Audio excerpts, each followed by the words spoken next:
sa dilim, Alexa? Well, the story revolves around Carmen and Missy. Okay. It's a journey niya. Parang naging life mission niya. Yung ano yung past niya. Ano yung buhay niya.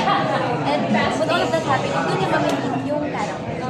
And yung character na Yes, ano gagampanan mo?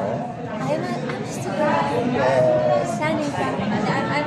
Sa ngayon, ang pwede ko lang pong sabihin ay, I am a girl. Do you like doing theaters now? Well, I do. Of course, there are times na it can be very taxing. It's very different from mainstream theater. But I'm enjoying the process.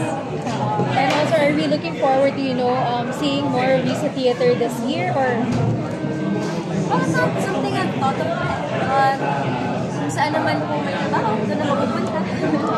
and also, are you releasing any songs this year? Not right now. I know I mentioned before that I will release an album.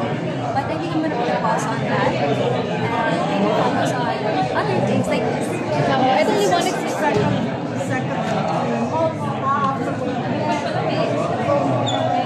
Nerves are real.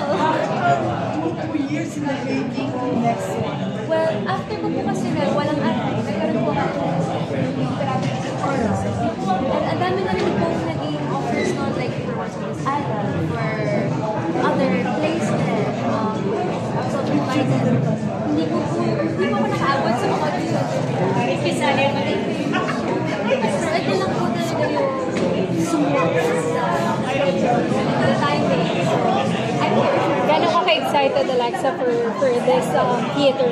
Gano'n ka ka-excited? Very excited, of course. Always excited kasi hindi biro yung pusong binibigay ng bawat isa.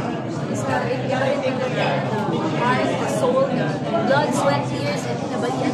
Everything na binibigay namin. Of course, we're so excited for people to see the fruit of our hard work. And also, nababasa mo, yung comment ko lang na marami naman sa vocals. Nag-i-improve na daw ng yung vocals since the day started. Thank you so much. Yun naman ang goal ko in life.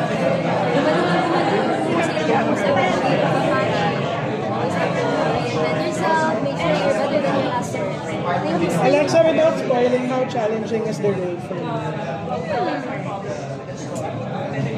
And if I'm comparing it lang to the first, because I haven't really done a lot. Yeah, compare it na lang with your first one. Ibang klaseng hirap din siya. Actually, nung una, when I accepted the role, I thought it would be a lot easier than playing. But now that I'm